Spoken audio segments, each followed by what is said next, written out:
Super. Thank you so much for the introduction, Margaret.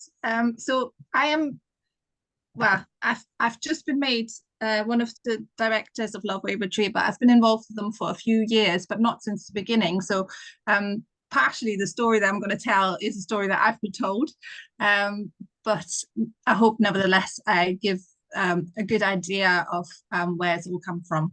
So basically, when we started, the reason Love Wavertree came about was basically there was a real wish, sorry, to work against the representation of Wavertree more generally in terms of how people saw um,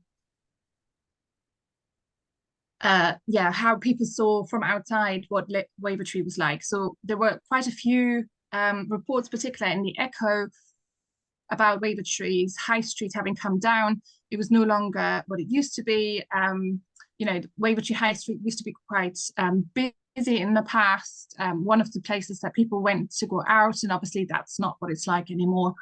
And more generally, there was a sense of decline about Wavertree. But Wavertree itself, if you walk around it, if you know it a little bit, it's a beautiful, beautiful place. And I hope the top images give a little bit of an indication of just how gorgeous it actually is. It's obviously got the original Wavertree Village Centre, where most of these photos were taken. It's got the mystery. The mystery is the photo on the very right. And but also, and I think that's really crucial, it's got just such a lovely community. Like, people really look out for each other, people say hello. To some extent it's really, really similar to all other neighborhoods, I suppose, in Liverpool. People are friendly, but because there is still a village feel to it, it just feels very, very special. So we had this real problem between representation versus the experienced reality of the people who live there. And so in order to counteract the representation, particularly in the Echo, a meeting was called in July, and in order to change those perceptions. And the first thing that happened was, let's clean up the high street, because to be fair, it looked a bit ratty. So people wanted to do a list of picks, and then the decision was taken to do the Car-Free Day. So Car-Free is an event which is worldwide on the 22nd of September every year. The decision was taken to make it a Car-Free Sunday, and so they worked with Liverpool City Council to close off the high street and basically do a bit of a market, songs, bands. They played cricket on the high street. They had local community groups and dance groups perform on the high street. It was just a fantastic day. And again, this is a photo, this time again from the Echo, just giving you a sense of the vibe of the day. And then in the same year as well, 2019, the Winter Wonderland also was basically kind of in different venues across the high street, so people could go from place to place, and lots of small little market stalls were in the library, in the first education, etc. And there was a real buzz about the place. Basically, it really kind of made a difference in terms of perception, I think. And then very quickly, the then directors were approached if they wanted to take over the charity shop at the corner to Sandown Lane, which they did, and then the pandemic hit. So the first ideas were basically that the charity shop should be primarily a community hub where the community could come together. There was a hope that we could also support local businesses by basically providing them a space where they could sell their wares. So local artists could exhibit their stuff and we would sell it for them. Local, there's a lot of small businesses that refurbish things and then sell it. So it was meant to be a place for that as well. But mostly it became, a proper charity shop in the way that we know it. You donate your stuff and it's being sold, and there is a lot of that happening now, and that's really the main focus of the shop. The reason we're doing this, why are we reselling material that other people don't want anymore? Well, because we want to fund local projects. These local projects include things like sports tricots for a football club in the vicinity. It includes the defibrillator at the cricket club, which apparently now has saved 2 people's lives already. It includes people who want to green up their alleys. So basically, the charity shop creates funds that are then redistributed into the community. So that includes a process of where, as a local community, you apply to Love Wavertree with a project, an explanation of what you want to do, why you want to do it, a budget, and then there's a group of trustees that sit outside of directorship who make a decision about if that money is granted or not. And that's been working really, really well. And we've been able to fund a lot of projects with that. But it's also really become a community hub. People come to Reloved also for a chat, really. You know, they're just like hanging out there, like in so many places, I suppose, because, you know, there used to be lots and lots of pubs, but people can't afford to go to pubs anymore. So instead of going to the pub, they now go to a charity shop, and that's good for us. At first, there was a book club. There was a Wavertree Bake Off as well, which was actually judged by Mark, who was on the Bake Off, but he was also a local resident. So he lived in Orford Street, and he still sells really very, very, very good cinnamon buns. And he basically judged the Bake Off. As I said, we have the community grants. We have organized a variety of events, including screenings. We do markets as well. These markets were at first running on a quarterly basis. This is what I mostly do. Yeah, they were running on a quarterly basis, but we had to take a bit of a break because at Christmas, obviously, we had this horrible weather with all the ice sheets where we just didn't want to risk people walking in the snow, basically. So we ended that, and then we have litter picks. We are very aware, so we do a lot of surveys and stuff in order to find out what is important to the local community and what are the things that trouble them and what are the things, you know, they're worried about. And basically, we've really seen since the pandemic in particular how bad things have become for the local community. Wavertree is a very, very mixed area, but it includes quite a lot of people who have very, very little. Picton is one of the poorest wards in the whole of the country. I think it's one of the 10 poorest wards in the whole of the country. So you can imagine what people are struggling with. And that includes giving their children the chance to go to the prom, you know. So we help them by giving them cheap prom dresses. It's about helping them with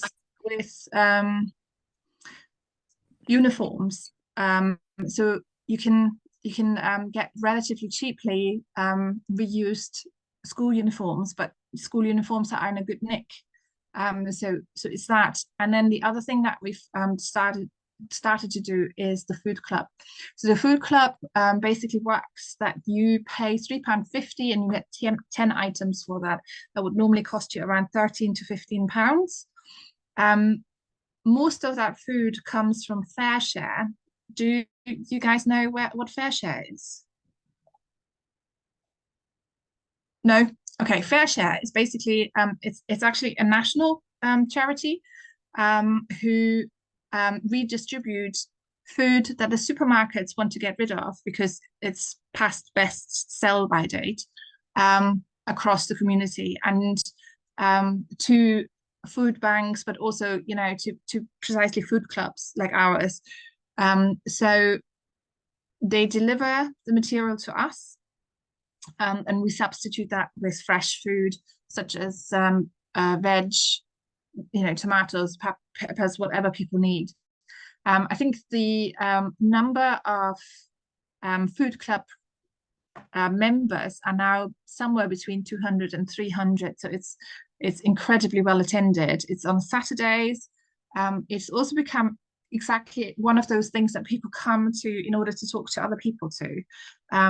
So that's really important as well.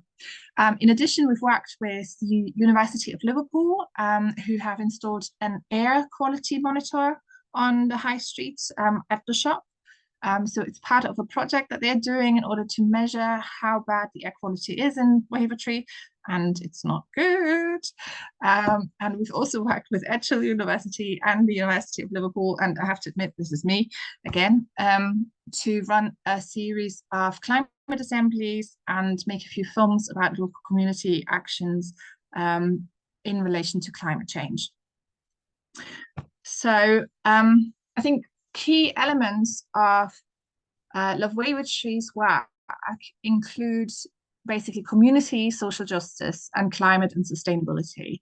So the community, as you can tell, we try and offer the community events that bring the community together. That includes the markets, that includes things like the screenings, and you know, all the other things that people have been trying to do and organize. It is about social justice. So a lot of this is about redistributing money in the community in order to make the community fairer. You know, the £3.50 for the food items that would normally cost you £15 make a massive difference, but it's not the only thing. It is literally things like making sure that kids have decent uniforms to go to school with and things like that. But in all the processes that we do, there is an element of sustainability as well, because you know, we reuse a lot of material. We make sure that food waste is reduced. We make sure that we know more about how the significant motor traffic on our high street as a result of the 3 lanes, which were, if I may say that, a really stupid decision by the council when the bus lane was taken out, or indeed the trams were taken out, to speak even longer back. So the reason there's so much traffic on the high street is because there's 3 lanes and they go at speeds that they are not supposed to go to. You know, they're going at 60 miles an hour sometimes, depending on the time. So yeah, so that is addressed as well. And obviously the car-free day in a way step of all of that as well. So in order to give you a sense of how this all works, I thought I'd give you the example of the food club, and I'm just going to show you a video because it's easier. Plus it's a lovely video. The video was shot by students of mine who worked with me at on a project around climate change, community groups, etc. Food waste. Sorry, I'm just going to start it from the very beginning. So this is one of the, in total, 8 small films that we made.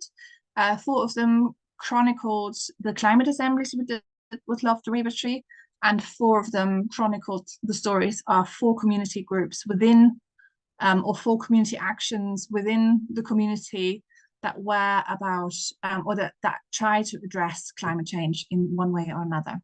So hopefully this will work fine and you don't have too much lagging.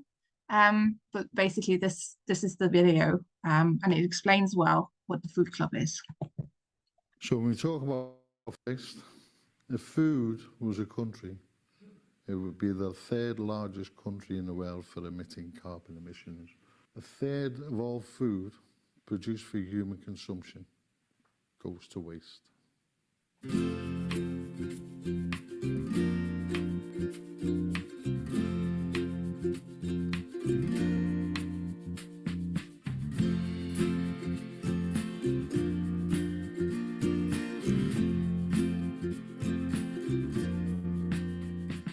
There are so many lovely things already happening in Wavertree. So many people working to combat climate change, or just make the community look a bit nicer. It's amazing what we can do when we all work together.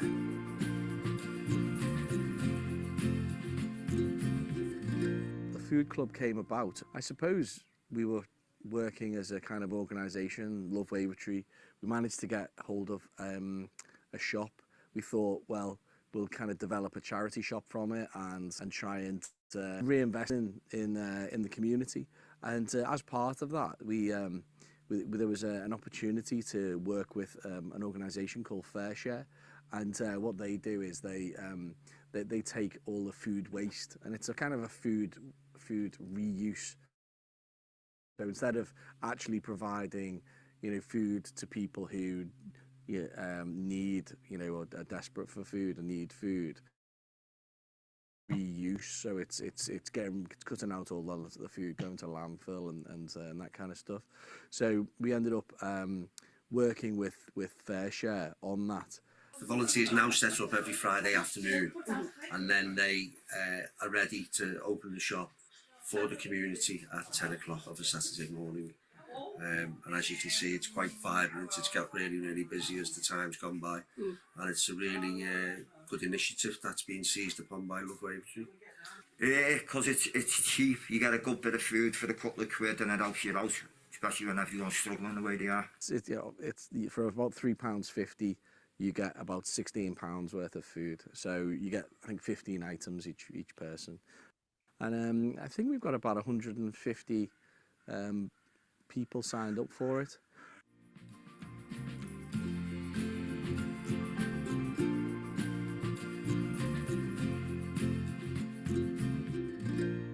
You get lots of different kind of foodstuffs that people are going out of date. Now that obviously doesn't always equate to what food people actually want.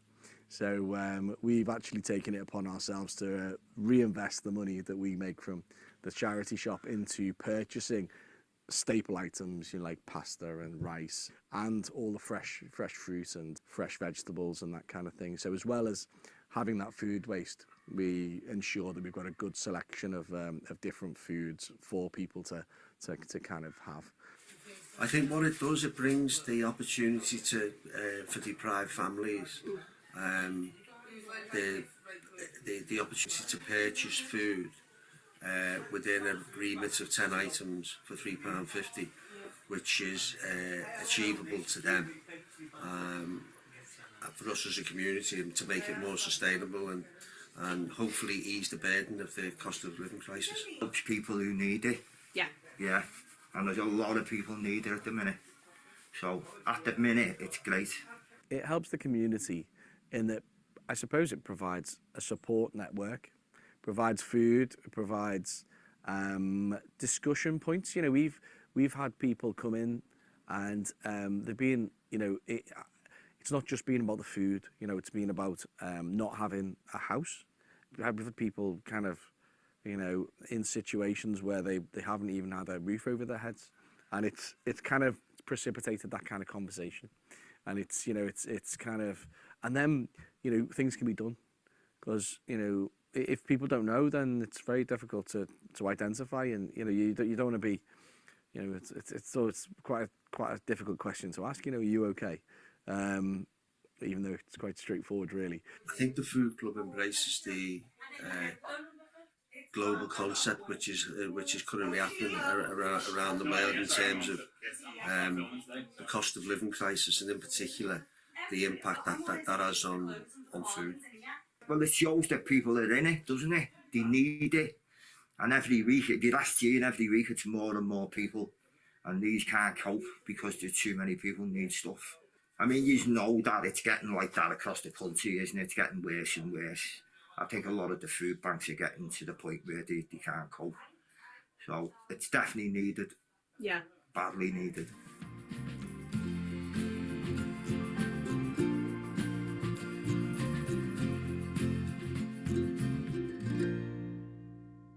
Would reduce down the mileage, the transportation costs. I suppose if you're taking all of those, the food that is not being used and putting it in one location, and then that's being kind of distributed to location points that other people can pick up from, then exactly you're minimising your distribution, you're minimising your the utilisation of energy to transport that as well, aren't you? So And I suppose because it's not all the refrigerated side of stuff, you know, you're minimizing any potential food safety issues and refrigeration aspects as well. I suppose a lot of shops would have to have refrigerated location points, whereas all of the fair share shops, you know, they seem to be, you know, only kind of you know, standard normal temperatures. So I think you especially ours, you know, we're just dealing with stuff that's available without having kind of refrigeration requirements. Exactly, you know, and it's you know, resource preservation, I suppose, isn't it? You know, and just goes into a bin and then goes to a landfill. Yeah. So there's only I mean, you could incinerate it, but it'll probably cost too much. And also, there's a lot of wetness in food. So it'd be like 70% wet. So you'd have to dry it, pre-dry it, and then put it through. So it goes straight into landfill, probably produce methane gas, probably, yeah, you know, impact climate change again. You know, we're at the end of a chain, just trying to kind of distribute it. And luckily enough, you know, we've got volunteers and people who are very committed to ensuring that those the people are, you know, are getting the best out of having the food sharing. So we're quite lucky in that respect. But obviously, you know, it goes up to the big kind of chains of supermarkets and stuff. So it's good that they're actually participating as well. Yeah. So it's provided a lot of support to people, and also, you know, with it has provided, you know, a lot of food that would have gone to landfill site, you know, a second chance, I suppose.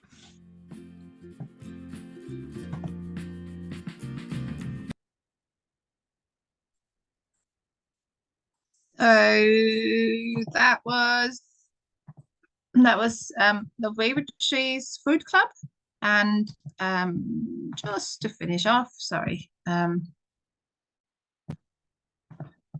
lot of clicking to and from. Sorry for that. So yeah, just to finish off, so the elements of the food club, as you can hopefully hear there, it is about social justice. It is about supporting really families, people of all backgrounds with the cost of living crisis, with cheap food. It does make a massive difference to a lot of people, and we are getting increasing referrals as well from the council in order to help people who are struggling. And yes, it does also really help in terms of reducing food waste. And as you could hear at the beginning, Tony Scott, who's from the Liverpool Waste Authority, so he's basically responsible for making sure that Liverpool doesn't produce too much waste. And when it does, you know, he has to deal with it. Basically, he and his team are dealing with it. And he was pointing out that basically, you know, methane, which is one of the main gases that are created when food rots away, is one of the key contributors to climate change, because it's significantly more lethal than carbon dioxide. So it has a much bigger effect. And the more methane we have, the worse it is. So if we can reduce methane by not having so much food ending up in the landfill, all the better. And obviously there's loads and loads of people who need that kind of food anyway, so perfect. And yes, it is about also creating community. It is becoming, or has become, a place for people to meet up weekly, and people stand together now. So they all stand in line around the block, talking to each other while they wait for it to be their turn as well. So hopefully what you see there then is, just move that upwards if I can, that this is really a local campaign, really strongly focused around the local community and making the local community better. What I find really fascinating is that really a lot of different people bring different skill sets to the table in order to support the community. That includes the person who was really behind it in the first place, Ian Harvey. His background is regeneration, and his vision at the beginning was all about the high street and making the high street just, you know, more vibrant again. Obviously, we've moved away from that. We are much more than that now. It also includes things like the Wavertree Way that was written up and drawn up actually by two people, Greg and Richard, who've basically developed a redesign totally on their own back for the high street, how the high street could look differently, with, you know, just some traffic calming opportunities. Obviously, they thought trees would be good. It would be good to have parking spaces on the high street as well, etc., in order to make the high street more of a high street. So that has been put forward now to Liverpool City Council, who are using it in order to reimagine the high streets for the local community. So we've gotten some money from national government in order to deal with that. So the overall sense then is that it's really trying to improve the area from the bottom up, and improvement really includes all these different elements: the community aspect, the business aspect, the climate change aspect, the social justice aspect as well. And it's because there's so many different people involved, there's so many different backgrounds, I think we're also able to respond to the local needs in really positive ways. But that also means that we can, to some extent, become local leaders as well, and people who can connect to the politicians as well. So one of our great supporters, I'm happy to say, is our local MP, Paula Barker. She's been incredibly supportive. She's introduced us to Lisa Nandy, who's taken note, you know. So hopefully, you know, by seeing how different community groups are responding to the significant challenges that are ahead of us and are happening right now, you know, maybe the Labour Party will develop strategies that are helping all of us, basically. So yeah. So if you want to know more about us or want to get in touch, this is our email address. It is read by the directors and volunteers. So yeah, you will get the response relatively quickly, I hope. Thank you very much.